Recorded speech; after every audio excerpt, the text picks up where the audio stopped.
കുട്ടികളൊക്കെ സ്കൂൾ വിട്ട് വരുമ്പോൾ വളരെ എളുപ്പത്തിലും അതുപോലെ തന്നെ ഹെൽത്തി ആയിട്ടും തയ്യാറാക്കിയെടുക്കാൻ വേണ്ടി പറ്റുന്ന നല്ലൊരു 4 മണി പലഹാരത്തിൻ്റെ റെസിപ്പിയുമായിട്ടാണ് ഇന്ന് വന്നിരിക്കുന്നത്. അര കപ്പ് റവ കൊണ്ട് വളരെ സിമ്പിളായിട്ട് നമുക്കിത് തയ്യാറാക്കിയെടുക്കാം. ഇതെങ്ങനെയാണ് ഉണ്ടാക്കുന്നതെന്ന് നോക്കാം. അതിനായിട്ട് ആദ്യം തന്നെ ഒരു പാനിലേക്ക് അര കപ്പ് പൊടിച്ച ശർക്കരയാണ് ചേർത്ത് കൊടുത്തിരിക്കുന്നത്. ഇതിൻ്റെ കൂടെ 1 കപ്പ് വെള്ളം ഒഴിച്ചു കൊടുക്കാം. എന്നിട്ട് ശർക്കര പാനിയാക്കി എടുക്കുകയാണ് ചെയ്യേണ്ടത്. ശർക്കരയൊക്കെ ഒന്ന് മെൽറ്റായിട്ട് വന്ന് ഒന്ന് പതഞ്ഞ് വന്നാൽ മാത്രം മതി. ഞാനിവിടെ ശർക്കര പാനി ആക്കിയെടുക്കുന്ന വീഡിയോ എടുത്തിട്ടില്ല. അത് ഒരുപാട് വീഡിയോസിൽ കാണിച്ചിട്ടുണ്ട്. ഇതുപോലെ ശർക്കര പാനി റെഡിയാക്കിയിട്ടുണ്ട്. ഇത് അങ്ങോട്ടേക്ക് മാറ്റി വയ്ക്കാം. ഇനി മിക്സറിൻ്റെ ചെറിയ ജാർ എടുത്തിട്ടുണ്ട്. അതിലേക്ക് കുറച്ച് അണ്ടിപ്പരിപ്പും ബദാമുമാണ് ചേർത്ത് കൊടുക്കുന്നത്.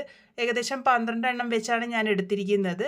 നിങ്ങൾക്ക് ഇതിന് പകരം നിലക്കടല വേണമെങ്കിലും ഉപയോഗിക്കാവുന്നതാണ്. അത് ഇതുപോലെ തരിതരിപ്പായിട്ട് ഒന്ന് പൊടിച്ചെടുത്തിട്ടുണ്ട്. പിന്നെ ഇതിലേക്ക് ചേർത്ത് കൊടുത്തിരിക്കുന്നത് പഴമാണ്. ഇത് പഴം ഉപയോഗിച്ചും അല്ലാതെയും തയ്യാറാക്കി എടുക്കാവുന്നതാണ്. ഒരു മീഡിയം വലുപ്പത്തിലുള്ള പഴമാണ് എടുത്തിരിക്കുന്നത്. അത് ഇതുപോലെ കട്ട് ചെയ്തെടുത്തിട്ടുണ്ട്. ചെറുതായിട്ടാണ് കട്ട് ചെയ്തെടുത്തിരിക്കുന്നത്. ഇനി ഒരല്പം വലിയ പാൻ എടുത്തിട്ടുണ്ട്. അതിലേക്ക് 1 ടീസ്പൂണോളം നെയ്യ് ചേർത്ത് കൊടുക്കാം. നെയ്യ് ഒന്ന് ഉരുകി വരുമ്പോൾ നമ്മൾ നേരത്തെ കട്ട് ചെയ്ത് വെച്ചിരിക്കുന്ന പഴം ചേർത്ത് കൊടുത്ത് ഒന്ന് നെയ്യിൽ വറുത്തെടുക്കാനാണ് പോകുന്നത്. ഈ ഒരു പഴം നന്നായിട്ട് വെന്ത് ഒന്ന് ചെറുതായിട്ട് ഉടച്ചെടുക്കുന്നുണ്ട്. ആ ഒരു പാകത്തിനാണ് ഇത് തയ്യാറാക്കിയെടുക്കുന്നത്. നിങ്ങൾക്ക് ഈ ഒരു പലഹാരം ഉണ്ടാക്കാൻ വേണ്ടിയിട്ട് നല്ല പഴുത്ത് കറുത്ത പഴം വേണമെങ്കിലും എടുക്കാവുന്നതാണ്. അപ്പോൾ രുചി ഒന്നും കൂടെ കൂടും. ഇപ്പം നോക്കൂ, പഴമൊക്കെ നന്നായിട്ട് ഒന്ന് വെന്ത് വന്നിട്ടുണ്ട്. അത് ഇതുപോലെ ചെറുതായിട്ടൊന്ന് ഉടച്ചു കൊടുത്തിട്ടുണ്ട്.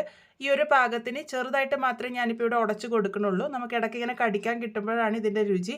ഈ ഒരു പാകത്തിനാകുമ്പോൾ നമുക്കിത് പാത്രത്തിലേക്ക് മാറ്റി വയ്ക്കാം. ഇനി ഒരു സെയിം പാനിലേക്ക് തന്നെ വീണ്ടും ഞാനിവിടെ 1 ടീസ്പൂൺ നെയ്യ് ഒഴിച്ചു കൊടുത്തിട്ടുണ്ട്.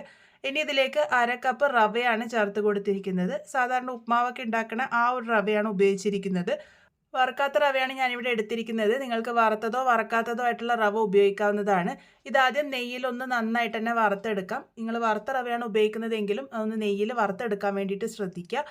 ഇപ്പോൾ റവ അത്യാവശ്യം നന്നായിട്ട് തന്നെ വറുത്തെടുത്തിട്ടുണ്ട്. ഇനി ഇതിലേക്ക് 1/4 കപ്പ് തേങ്ങ ചിരകിയതാണ് ചേർത്ത് കൊടുത്തിരിക്കുന്നത്. തേങ്ങ വേണ്ടാന്നുണ്ടെങ്കിൽ ഒഴിവാക്കിയാലും കുഴപ്പമില്ല. ഈ ഒരു തേങ്ങയും ഒന്ന് ചെറുതായിട്ട് വറുത്തെടുക്കാം.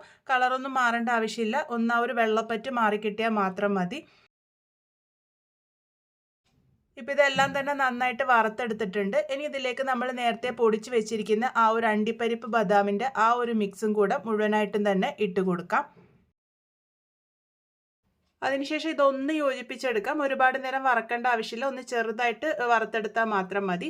അതിനുശേഷം ഇതിലേക്ക് ശർക്കര പാനിയാണ് ചേർത്ത് കൊടുക്കുന്നത്. ശർക്കര പാനി ചൂടോട് കൂടിയിട്ട് ചേർത്ത് കൊടുക്കണമെന്ന് നിർബന്ധമില്ല. ചൂടാറിയാലും കുഴപ്പമൊന്നുമില്ല. ഞാനിവിടെ മുഴുവനായിട്ട് തന്നെ അരിച്ച് ചേർത്ത് കൊടുത്തിട്ടുണ്ട്. അതിനുശേഷം ഇത് നന്നായിട്ട് തന്നെ ലോ ഫ്ലെയിമിൽ വെച്ച് കുക്ക് ചെയ്തെടുക്കാം. റവ നമ്മൾ നന്നായിട്ട് വറുത്തെടുത്തത് കൊണ്ട് തന്നെ കട്ടയൊന്നും കെട്ടില്ല. ഇത് കുറച്ച് സമയം കഴിയുമ്പോഴേക്കും നന്നായിട്ട് തിക്കായിട്ട് വരും.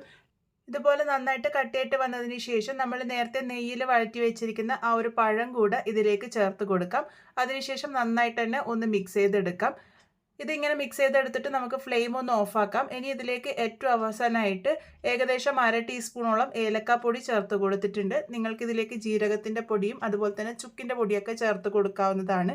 രുചി ഒന്നും കൂടെ കൂടും. എല്ലാം കൂടെ നന്നായിട്ട് മിക്സ് ചെയ്തെടുത്തിട്ടുണ്ട്. നമ്മുടെ കൂട്ട് ഇവിടെ പാകത്തിന് റെഡി ആയിട്ടുണ്ട്. ഇനി ഇതിൻ്റെ ചൂട് ഒരല്പം ആറാൻ വേണ്ടിയിട്ട് മാറ്റി വയ്ക്കാം. ചൂട് ഒരല്പം മാറി വന്നതിന് ശേഷം കൈ ഉപയോഗിച്ച് നല്ല പോലെ തന്നെ ഒന്ന് നീഡ് ചെയ്തെടുക്കുക. നല്ല സോഫ്റ്റ് ആയിട്ട് കിട്ടാൻ വേണ്ടിയിട്ട് സഹായിക്കും. അപ്പോൾ ഈ ഒരു രീതിക്ക് ഞാനിവിടെ നന്നായിട്ട് തന്നെ ഒന്ന് നീഡ് ചെയ്തെടുത്തിട്ടുണ്ട്. ഇതുപോലെ നീഡ് ചെയ്തെടുത്തതിന് ശേഷം നമുക്കിത് ഇഷ്ടമുള്ള ഷേപ്പിലേക്ക് ആക്കിയെടുക്കാവുന്നതാണ്. ഇതിൽ നിന്നും ചെറിയൊരു ഉരുള എടുത്തിട്ട് ഞാനിതുപോലെ കയ്യിൽ വെച്ച് നന്നായിട്ട് ഒന്ന് ഉരുട്ടി എടുത്തിട്ടുണ്ട്. അതിനുശേഷം കയ്യിൽ വെച്ചിട്ട് ഒന്ന് ചെറുതായിട്ട് പ്രസ് ചെയ്ത് കൊടുക്കുന്നുണ്ട്.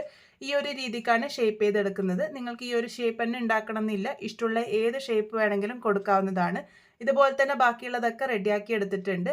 ഇനി ഇത് ആവിയിൽ വേവിച്ചെടുക്കാനാണ് പോകുന്നത്. ഏത് പാത്രത്തിലാണോ ആവി കയറ്റി എടുക്കാൻ വേണ്ടി പോകുന്നത് ആ ഒരു പാത്രം നെയ്യ് തടവി ഇതുപോലെ ഒന്ന് സെറ്റ് ചെയ്തെടുത്തിട്ടുണ്ട്. സ്റ്റീമർ നേരത്തെ വെള്ളമൊഴിച്ച് ആവി വരാൻ വേണ്ടി വെച്ചിരുന്നു. ആവി നല്ലപോലെ വന്നതിന് ശേഷം ഈ ഒരു പാത്രം ഇതിലേക്ക് ഇറക്കി വെച്ച് കൊടുക്കാം. അതിനുശേഷം അടച്ച് വെച്ച് ഹൈ ഫ്ലെയിമിൽ വെച്ചിട്ട് തന്നെ ഏകദേശം 8 മുതൽ 10 മിനിറ്റ് നേരത്തേക്ക് നല്ല പോലെ തന്നെ ആവി കയറ്റിയെടുക്കാം. ആ ഒരു സമയമാകുമ്പോഴേക്കും ഇത് പാകത്തിന് റെഡി ആയിട്ടുണ്ടാവും. നോക്കൂ, ഇത് അത്യാവശ്യം നന്നായിട്ട് തന്നെ പൊങ്ങിയൊക്കെ വന്നിട്ടുണ്ട്. ഇതിൻ്റെ ചൂട് ഒരല്പം മാറി വന്നതിന് ശേഷം ആ ഒരു പാത്രത്തിൽ നിന്നും മാറ്റിയിട്ട് സെർവ് ചെയ്യാവുന്നതാണ്. വളരെ ടേസ്റ്റി ആയിട്ടും അതുപോലെ തന്നെ സിമ്പിളായിട്ടും തയ്യാറാക്കിയെടുക്കാൻ വേണ്ടി പറ്റുന്ന റവ കൊണ്ടുള്ള നമ്മളുടെ പലഹാരം ഇവിടെ റെഡി ആയിട്ടുണ്ട്. ഇതിന് പ്രത്യേകിച്ച് പേരൊന്നും ഞാൻ കൊടുത്തിട്ടില്ല. നിങ്ങൾക്ക് എന്ത് പേരാണ് തോന്നുന്നതെന്ന് വെച്ച് കഴിഞ്ഞാൽ അത് കമൻറ്റ് ബോക്സ് വഴി അറിയിക്കാൻ വേണ്ടി മറക്കരുത്. ഒരു ഡാൻസ് പ്രോഗ്രാമിനായിട്ട് കയ്യിൽ ഇൻസ്റ്റൻ്റ് ആയിട്ടുള്ള മെഹന്തി ഇട്ടിരുന്നു. അതുകൊണ്ടാണ് ഞാനിവിടെ ഗ്ലൗസ് ഉപയോഗിച്ചിരിക്കുന്നത്. എന്തായാലും ഈ ഒരു വീഡിയോ നിങ്ങൾക്ക് ഇഷ്ടമായി എന്ന് പ്രതീക്ഷിക്കുന്നു. ട്രൈ ചെയ്ത് ഫീഡ്ബാക്സ് ഒക്കെ പറയാം. വീണ്ടും ഒരു നല്ല റെസിപ്പിയുമായി കാണാം.